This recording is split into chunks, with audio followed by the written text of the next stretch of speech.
Doctor ortho Ayurvedic oil and capsule. अब दर्द भी घुटने टेक। सुप्रीम कोर्ट ने लाइव स्ट्रीम वीडियो साझा करने पर लगाई रोक। बिना अनुमति वीडियो पोस्ट, मोनेटाइज या संशोधित करना प्रतिबंधित। अदालत ने स्पष्ट किया, समाचार रिपोर्टिंग पर रोक नहीं।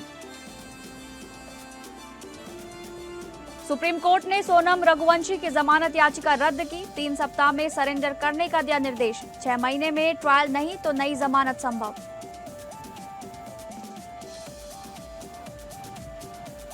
शिवसेना यूबीटी के 6 सांसदों के शिंदे शिवसेना में विलय को सुप्रीम कोर्ट में चुनौती। सुप्रीम कोर्ट ने लोकसभा अध्यक्ष को नोटिस जारी किया।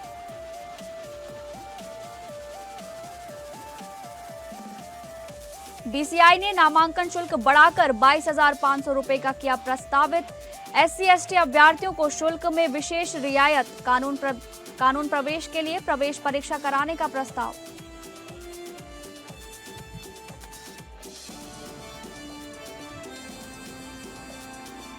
नमस्कार, मैं हूं आपके साथ शालिनी राणा और लोकप्रिय कानूनी प्रोग्राम लीगल हेल्पलाइन में आप सभी का बहुत बहुत स्वागत है। इस प्रोग्राम में हमारे कानूनी विशेषज्ञ रोजमर्रा की जिंदगी की समस्याओं से जुड़े कानूनी मसलों पर आपकी शंकाओं का समाधान करते हैं और आप भी इस प्रोग्राम से जुड़ सकते हैं और फोन करके कानूनी राय ले सकते हैं। लीगल हेल्पलाइन में आज हम आपको प्रशासनिक अधिकरण अधिनियम से जुड़ी जानकारी देंगे और इस विषय पर जानकारी देंगे हमारे आज के कानूनी विशेषज्ञ अधिवक्ता परमानंद पांडे जी। परमानंद पांडे जी, आपका बहुत बहुत स्वागत है लीगल हेल्पलाइन में। तो दर्शकों, अगर आपका इस मसले पर कोई सवाल है या आप कोई राय चाहते हैं तो आप इन फोन नंबर्स पर कांटेक्ट कर सकते हैं। हमारे फोन नंबर्स हैं 0120612793 हमारा दूसरा फोन नंबर है 0120612793। वापस चलेंगे हमारे आज के कानूनी विशेषज्ञ अधिवक्ता परमानंद पांडे जी के पास और सर, आपसे जानना चाहेंगे इस विषय पर कि प्रशासनिक अधिकरण होता क्या है और इस अधिनियम का उद्देश्य क्या होता है। शालिनी जी, पहले तो मैं अपनी बात यहाँ से शुरू करूँ कि ये मेरे बहुत ही प्रिय विषयों में से एक सब्जेक्ट है। इसको लेकर के, क्योंकि हमारे यहाँ प्रैक्टिस काफी दिनों तक चली है, बहुत अच्छा लगा है मुझे ये जान करके ये सब्जेक्ट आपने चुना है। सबसे बड़ी बात इस चीज में ये है कि ये आर्टिकल 323 कॉन्स्टिट्यूशन ऑफ इंडिया में संशोधन करके ये कहा गया है कि पार्लियामेंट को ये पावर है कि वो एडमिनिस्ट्रेटिव ट्रिब्यूनल्स को गठित करें। अब एडमिनिस्ट्रेटिव ट्रिब्यूनल्स को गठित करने के लिए जो पार्लियामेंट का पावर आया है, उसी के अंतर्गत तमाम एडमिनिस्ट्रेटिव ट्रिब्यूनल्स गठित किए गए हैं। और ये खास उद्देश्य इसका यह है कि सरकारी कर्मचारियों के, गवर्नमेंट एम्प्लॉइज के कभी कोई समस्या हो, उनकी प्रोन्नति से संबंधित, उनके वेतनमान से संबंधित, उनके ट्रांसफर से संबंधित कोई ऐसा मसला हो तो वह आप कोर्ट में न जा करके आप सीधे एडमिनिस्ट्रेटिव ट्रिब्यूनल में जाइए। तो ऐसा है कि एडमिनिस्ट्रेटिव ट्रिब्यूनल में जाने का एक फायदा ये है कि कोर्ट में आपको वर्षों बरस लग जाए, लेकिन एडमिनिस्ट्रेटिव ट्रिब्यूनल में आपको बहुत ही शीघ्र न्याय मिल जाता है, जल्दी न्याय मिल जाता है। तो ये इसका एक मात्र उद्देश्य है कि सरकारी कर्मचारियों के लिए ये उनकी प्रोन्नति से संबंधित, उनकी पदोन्नति से संबंधित, उनके ट्रांसफर से संबंधित, उनके वेतनमान से संबंधित जितनी विसंगतियां होती हैं उसको लेकर के कर्मचारी उनमें एडमिनिस्ट्रेटिव ट्रिब्यूनल में जा सकता है, उसको कोर्ट में जाने की जरूरत नहीं है। ऐसे इसी आधार पर आपने देखा होगा कि औद्योगिक इंडस्ट्रियल ट्रिब्यूनल्स गठित किए गए हैं। इंडस्ट्रियल ट्रिब्यूनल्स में वो प्राइवेट कंपनियों के जो कर्मचारी होते हैं उनके केसेस वहां पर जाते हैं, जैसे समाचार पत्र का कर्मचारी का कोई या किसी चैनल से संबंधित किसी कर्मचारी का कोई अगर कुछ होता है तो वह इंडस्ट्रियल ट्रिब्यूनल के पास जाता है और अपनी शिकायत दर्ज करता है। इंडस्ट्रियल ट्रिब्यूनल इसको फैसला देता है। लेकिन दोनों में थोड़ा सा अंतर है, इंडस्ट्रियल ट्रिब्यूनल और यहाँ एडमिनिस्ट्रेटिव ट्रिब्यूनल। एडमिनिस्ट्रेटिव ट्रिब्यूनल में कोई आपको क्रॉस एग्जामिनेशन नहीं होता है। आपने अपना दिया, स्टेटमेंट ऑफ क्लेम फाइल किया, उस क्लेम के आधार पर दूसरी पार्टी जो है उस पर अपने रिटन स्टेटमेंट देगी, माने उसका जवाब देगी, और जवाब देने के बाद अगर आपको जरूरत पड़ती है तो आप उसका रिजाइंडर देंगे, फिर उस पर बहस होती है और बहस होने के बाद फैसला हो जाता है। सबसे ज्यादा समय जो खत्म होता है कोर्ट में वो होता है एग्जामिनेशन और क्रॉस एग्जामिनेशन का। उसमें कितने लोग होते हैं उनके एग्जाम क्रॉस एग्जामिन करते समय बहुत ज्यादा समय चला जाता है और इसी नाते फैसले देरी से आते हैं। यहाँ पर इन सारी चीजों से मुक्ति है, इसी नाते इसके फैसले जल्दी आ जाते हैं और बहुत ही अच्छे होते हैं। जी बिल्कुल सर, आगे हम जानना चाहेंगे कि प्रशासनिक अधिकरण की शक्तियां क्या क्या हैं। देखिए, प्रशासनिक अधिकरण की शक्तियों के बारे में अगर आप जानना चाहते हैं तो वही शक्तियां हैं जो कोर्ट को, कहने का मतलब है कि प्रशासनिक अधिकरण ने अगर एडमिनिस्ट्रेटिव ट्रिब्यूनल में कोई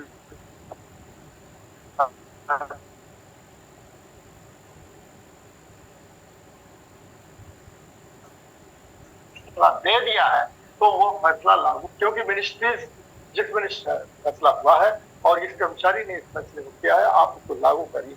अगर वो लागू नहीं करते हैं तो शक्ति का ये भी अधिकार है इनके पास कि वो कंटेम्प्ट ऑफ कोर्ट में उस मिनिस्ट्री के आदमी को बुला सकते हैं, जो व्यक्ति महत्वपूर्ण व्यक्ति होता है, जो जिसके पास पावर होती है, और रिस्पॉन्सिबल व्यक्ति को, जिम्मेदार व्यक्ति को बुला करके उसके खिलाफ कंटेम्प्ट ऑफ कोर्ट का भी फैसला कर सकते हैं और उसको कंटेम्प्ट ऑफ कोर्ट में लगा सकते हैं। जो कोर्ट के पास अधिकार होता है लागू कराने का, वही अधिकार एडमिनिस्ट्रेटिव ट्रिब्यूनल के पास होता है कि वो अपने फैसले को लागू करवा सकते हैं। इतना पूरा का पूरा उनके पास अधिकार होता है। जी परमानंद पांडे जी, आगे हम आपसे जानना चाहेंगे कि प्रशासनिक अधिकरण के निर्णय को लागू करने की जिम्मेदारी किसकी होती है। देखिए, प्रशासनिक अधिकरण के निर्णय को लागू करने की जिम्मेदारी उस डिपार्टमेंट की, जैसे मान लीजिए हमने रेलवेज के खिलाफ कोई कोर्ट किया है, किसी कर्मचारी ने किया है, किसी अधिकारी ने किया है रेलवेज के खिलाफ, तो रेलवेज के खिलाफ अगर मान लीजिए कोई गया है और वो तो पहले जांच होगी, पहले उस पर बहस होगी, उस पर निर्णय कोई आएगा, तो निर्णय में अगर कोई अधिकारी पाया जाता है तो उसमें जिस अधिकारी के खिलाफ उसमें मुकदमा किया गया है, जैसे डीआरएम के खिलाफ किया गया है या जनरल मैनेजर के खिलाफ किया गया है या रेलवे बोर्ड के चेयरमैन के खिलाफ किया गया है, तो वह फैसला उनके खिलाफ जाएगा तो उनको लागू कराने की जिम्मेदारी। अगर वो जिम्मेदारी को पूरा नहीं करते हैं, अगर वो लागू नहीं कराते हैं, तो आप समझ लीजिए कि उनको वहां पर बुला करके दंडित करने का अधिकार भी एडमिनिस्ट्रेटिव ट्रिब्यूनल को है। मेनली ये कहते हैं कि सेंट्रल एडमिनिस्ट्रेटिव ट्रिब्यूनल होते हैं, माने ये पार्लियामेंट का अधिकार है, ये सेंट्रल गवर्नमेंट का अधिकार में आता है कि एडमिनिस्ट्रेटिव ट्रिब्यूनल बनाया जाता है। लेकिन अब राज्यों को भी अधिकार मिल चुका है कि वो अपना स्टेट एडमिनिस्ट्रेटिव ट्रिब्यूनल बना दें और स्टेट एडमिनिस्ट्रेटिव ट्रिब्यूनल में वहां राज्य कर्मचारियों से संबंधित जो शिकायतें हैं वो दर्ज की जा सकती हैं। राज्य कर्मचारियों से संबंधित अगर पदोन्नति या प्रोन्नति या ट्रांसफर से मामले होते हैं तो उसको भी वहां वो देख करके निर्णय ले सकते हैं। लेकिन यहाँ पर सामान्य तौर पर केंद्रीय जो सेंट्रल एडमिनिस्ट्रेटिव ट्रिब्यूनल है उसका एक काम होता है कि वो केंद्रीय कर्मचारियों के बारे में विचार करके अपना फैसला दे। जी सर, अगर हमें अंतर करना हो प्रशासनिक अधिकरण और उच्च न्यायालय के बीच, तो क्या क्या इसमें अंतर होगा। देखिए, खास तौर पर अंतर, आपने बहुत अच्छा सवाल पूछा कि क्या अंतर हो सकता है दोनों में। आपको बताओ कि एक केस 1997 आया था, यल चंद्र कुमार का केस। तो यल चंद्र कुमार के केस में कहा गया था, पहले उसके पहले ये होता था कि जो फैसला सेंट्रल एडमिनिस्ट्रेटिव ट्रिब्यूनल से हो गया है वो फैसला आप उसको चुनौती हाई कोर्ट में नहीं दे सकते, यानी उसका पावर जो है हाई कोर्ट के बराबर है।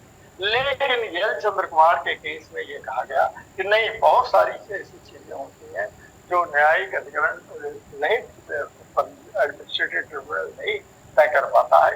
इस नाते सुप्रीम कोर्ट ने कहा, इस नाते आप उसको ऊपर जा सकते हैं।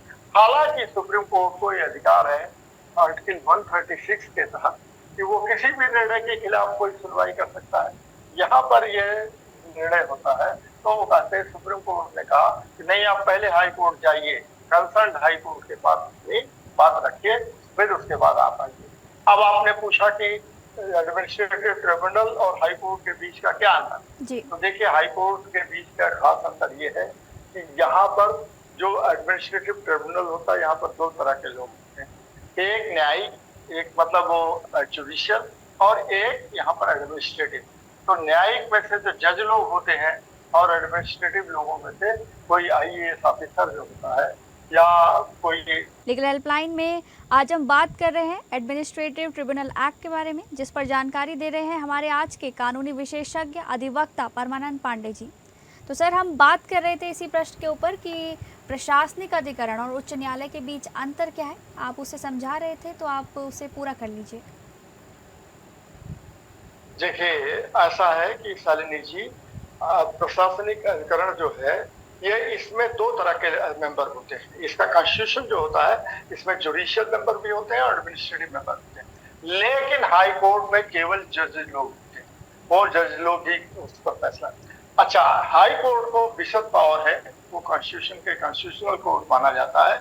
इस नाते उसमें केवल गवर्नमेंट एम्प्लॉइज से रिलेटेड नहीं मसले को, उसमें क्रिमिनल के मैटर होते हैं, उसमें लेबर के मैटर होते हैं, उसमें फैमिली मैटर्स होते हैं, सारे तरह के केसेस की बात है कि एडमिनिस्ट्रेटिव ट्रिब्यूनल में आपको नेचुरल जस्टिस के प्रिंसिपल पर न्याय दिया जाता है। यानी इस चीज को देखा जाता है कि क्या नेचुरल नैसर्गिक न्याय हुआ है या नहीं हुआ। लेकिन हाई कोर्ट में इस चीज को देखा जाता है कि वो जैसे एविडेंस एक्ट है, जैसे CRPC है, जैसे CPC, यानी अब तो भारतीय न्याय संहिता हो गई, तो उसके आधार पर निर्णय उसमें जांच परख की जाती है। तो उसके आधार पर यहाँ पर खास तौर पर आपको ये देखा जाता है कि आपने नेचुरल जस्टिस को प्राप्त किया है कि नहीं। अगर नेचुरल जस्टिस नहीं मिले है तो उसके आधार पर ये फैसला देते हैं। ये खास चीज इसमें होती है। और दोनों में यही फर्क है कि हाई कोर्ट जो है वो एक कॉन्स्टिट्यूशनल कोर्ट है, ये भी कॉन्स्टिट्यूशन के द्वारा बनाया गया है, लेकिन इसमें निर्णय केवल इस आधार पर दिया जाता है कि आप अपना क्लेम फाइल करते हैं, क्लेम फाइल करने के बाद उसका जवाब आता है, जवाब आने के बाद उसकी बहस होती है, और फिर अधिकारी लोग जो है, अधिकारी और जुडिशियल मेंबर, वो दोनों मिलकर के इस पर फैसला देते हैं क्या सही है क्या गलत है। जी सर, आगे हम आपसे समझना चाहेंगे कि प्रशासनिक अधिकरण के गठन के लिए क्या प्रक्रिया है। देखिए, प्रशासनिक अधिकरण के गठन के लिए एक प्रक्रिया है कि इसमें मैंने आपको शुरू में ही बताया, अभी बताया पिछले सवाल के जवाब में, कि इसमें दो तरह के मेंबर। एक तो जजेज आते हैं जो हाई कोर्ट से कई बार रिटायर्ड होते हैं या रिटायर होने वाले होते हैं, या बहुत डिस्ट्रिक्ट जुडिशरी के टॉप जज होते हैं, डिस्ट्रिक्ट जज होते हैं, वो उनको मेंबर बनाया जाता है, जुडिशियल मेंबर। और एक होते हैं ऐसे कि वो इसके चेयरमैन के अंडर में सारे लोग काम करते हैं, और चेयरमैन सामान्यतः जो है हाई कोर्ट के जज ही होते हैं। हाई कोर्ट के रिटायर्ड जज ही को चेयरमैन बनाया जाता है। और दूसरे होते हैं इसमें जो आते हैं, वो लोग होते हैं सीनियर ऑफिसर्स, वो मिनिस्ट्री में होते हैं, एडिशनल सेक्रेटरी या सेक्रेटरी लेवल के होते हैं। इसका कारण क्यों है कि सेक्रेटरी को क्यों रखा जाता है? इसलिए कि वो डिपार्टमेंट से संबंधित कोई भी मसले आते हैं तो डिपार्टमेंट के बारे में उनको काफी जानकारी होती है, और उसी जानकारी के आधार पर वो मदद करते हैं। और जुडिशियल मेंबर जो होता है वो उस चीज को देखता है कि क्या इसके साथ नाइंसाफी हुई है या नहीं नाइंसाफी हुई है। अगर नाइंसाफी हुई है तो इसका निर्णय दिया जाना चाहिए, जिससे कि है जाकर के से इंसाफ को प्राप्त कर सके। तो ये दोनों के निर्णय जो है बराबर जाते हैं। हाई कोर्ट में क्या होता है, एक चीज और भी बताते हैं। हाई कोर्ट में सिंगल जज बेंच होती है, वो जाते हैं एक करते हैं। और यहाँ पर क्या होता है कि एडमिनिस्ट्रेटिव और जुडिशियल दोनों मेंबर होते हैं, और दोनों ही मेंबर्स के कारण ये इस चीज को देखा जाता है कि अगर न्याय सही ढंग से हुआ है तो ठीक है, अन्यथा उसको न्याय को दिलाने का प्रयास करते हैं। ये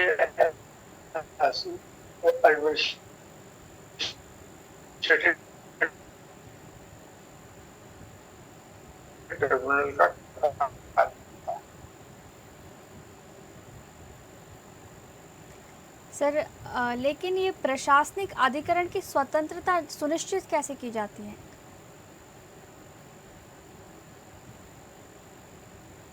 संविधान के संशोधन में ही रखा गया है कि प्रशासनिक जो है इसकी स्वतंत्रता को निश्चित तौर पर रखा जाना चाहिए। ये इतने ही स्वतंत्र होते हैं जितने हाई कोर्ट के जज। इन पर कोई भी इनके कारण ये देख लीजिए, इनके वेतनमान में कोई कमी नहीं की जा सकती है। इनको जो स्वतंत्रता जो लास्ट वेतनमान उनका रहता है उसी वेतनमान से बढ़ा करके इनको दिया जा सकता है, दिया जाता ही है सामान्य तौर पर। और उसके बाद क्या होता है कि ये कोई भी इनके ऊपर कोई दबाव नहीं डाला जा सकता है। कोई भी अगर दबाव डालता है तो ये एक तरह का कंटेम्प्ट ऑफ कोर्ट माना जाएगा और उसके खिलाफ ये स्वयं कार्रवाई कर सकते हैं। इस नाते इनकी स्वतंत्रता पूरी तरह से इंटैक्ट रहती है, ये प्रोटेक्टेड रहती है। इसमें कहीं से भी कोई दबाव नहीं डाल सकता है कोई कुछ, क्योंकि ये अधिकारी नहीं होते। ये दोनों में ये क्वाज़ी जुडिशियल बॉडी हो गई ना, ये अर्धसैनिक हो गए, अर्ध न्यायिक क्षेत्र में आ गए। ये क्वाज़ी जुडिशियल बॉडी हो जाती है और इन पर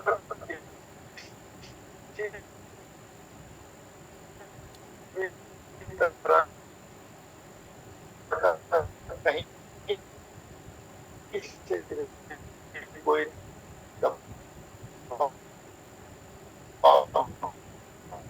डाला जा सकता है। जो दबाव डालेगा वो समझिए एडमिनिस्ट्रेटिव ट्रिब्यूनल को है ही है और न्यायिक विधि रहती है। सर आप थोड़ा सा दोबारा इसको समझाइए, क्योंकि आपका संपर्क हमसे ढंग से बन नहीं पा रहा है। एक बार आप दोबारा समझा दीजिए। कि जो इनकी स्वतंत्रता है, इसकी स्वतंत्रता में कहीं भी कोई आघात नहीं आने पाता है, क्योंकि जो एडमिनिस्ट्रेटिव ट्रिब्यूनल के मेंबर्स होते हैं या जो इसका चीफ होते हैं वो उनको पूरी तरह से सुरक्षा प्राप्त होती है। वो कोई भी इनके ऊपर कोई दबाव नहीं डाला जा सकता है, ना तो इनके वेतनमान को घटाया जा सकता है, ना कुछ किया जा सकता है। ऐसा नहीं है कि कोई अगर मान लीजिए प्रशासनिक अधिकारी कोई अलग से काम करता है तो जैसे डिपार्टमेंट में रहते हुए उसके खिलाफ कोई एक्शन लिया जा सकता है। यहाँ कुछ भी नहीं किया जा सकता है, उसको पूरी स्वतंत्रता होती है, उसकी स्वतंत्रता के तहत ही वो काम करता है। तो इस नाते ऐसा भी है कि उसकी जो सुविधाएं होती है